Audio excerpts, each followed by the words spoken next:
Hello, I'm Tom from Gear for Music, and I'm joined today by pro pianist Luke Jones, and we're going to be having a look today at how the CA series of Kawai pianos can really inspire your playing, focusing on the CA-501. And if you like these videos, don't forget to click like, subscribe, and comment below.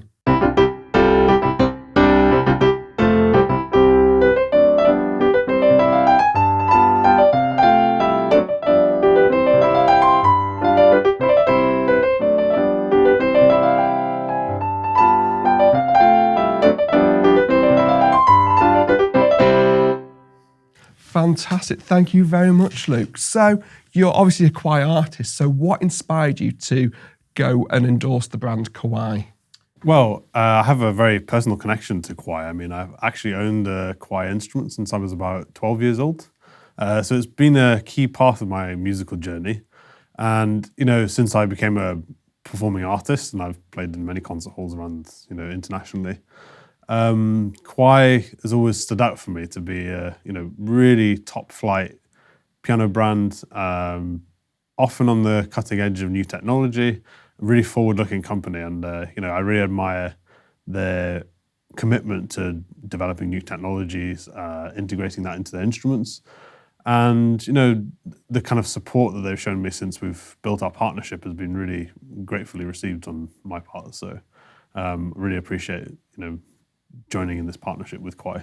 That's fantastic. So the key thing I take from that is just sort of the quality of the product and the ingenuity and the research and development that really gone into making these high-end instruments. Yeah.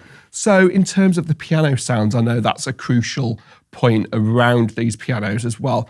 How do they inspire your playing? Well, so on this particular instrument, it features one of the newest sound samples that the Kawai's developed, which is the SKX Competition Grand. So this particular sound comes from the newest tweaks that they've made to the SKX, based on experiences that people have had at the biggest international piano competitions where Kawais are used. So think Hamamatsu International Piano Competition, the Chopin Piano Competition, and many others. And so they've utilized some of those experiences and made certain modifications, and that is the sound that we get in this instrument. Which is fantastic. So obviously sort of high-end competitions, these are world-class competitions, and actually using those pianos, and you can actually get it sampled in here, is fantastic. And I know they do quite a lot of research and development to actually fine-tune and get these sounds in here, don't they? Yes, so actually a lot of the sounds are recorded in a special chamber. It's called the anechoic chamber. They've got one in the Ryuyo Piano Factory in Hamamatsu, which I've been very fortunate to visit. And it's an amazing, they actually call it the piano laboratory. So it really is like a laboratory because they do a lot of research, acoustical research in particular, to really try to get the best quality results out of their instruments and, in this case, the recording process.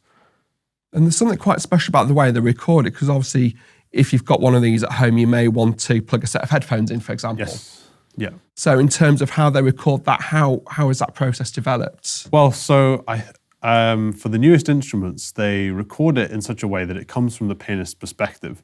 So ordinarily, when you play on a typical digital keyboard, the sound is basically projected directly at you. And it's the same with the headphones. However, what they've done in the process of, developing the samples is that they've taken into account that when you perform on an acoustic instrument, you don't just hear the sound directly this way, but you actually hear it, almost like globally, you hear it around you. And when you put a pair of headphones on, you experience that. And that also, helps with audio fatigue, where, you can play for longer without getting too, overwhelmed by the directness of the sound. Because otherwise it'd be like sat with your head against the piano and playing for hours on end, and obviously that's going to cause quite a lot of auditory fatigue there. So actually by doing it from the perspective if you're playing is really more beneficial. Yes, exactly. So there are quite a few different sounds that are in here, and it's all controlled by the touch buttons there. So I think they've been redesigned as well. Yeah, so, it's pretty straightforward. These are the most straightforward piano samples. You've got piano 1, piano 2, electric piano, organ, harpsichord, strings, synth pad, and bass. And it's a fairly straightforward interface.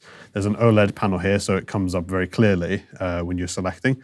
But also, if you have an iPad or Android, you can download an app in which you can use the virtual technician, which allows you to manipulate the sound and manipulate the basically the end result. And it's a very pleasing visual representation as opposed to just a very small display.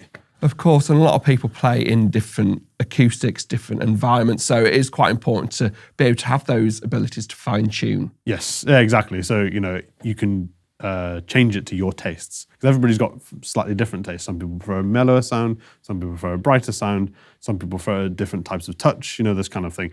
And the thing is, there are different qualities that suit different genres of music. Quite often with, say, pop piano, for example, a lot of people's favorite pop songs, when you have a piano instrument sound, it usually has to be very bright and high on treble so that it carries over things like the bass and the drum kit and all that sort of stuff. Whereas obviously with a classical piano, you want a very different quality, where it's generally mellower, it's generally richer, it's more based in the sonorities of the instrument. So, you really can fine tune these sound sets to your particular specifications. So you can really fine tune the parameters. So that's really great to know. And also the keys are quite important, and the feel and response. Yes, so these are wooden keys. So that's quite important for the weighting and the feel as well. They've also got the ebony and ivory feel composite key tops. So that basically means that you have a sort of grip feel.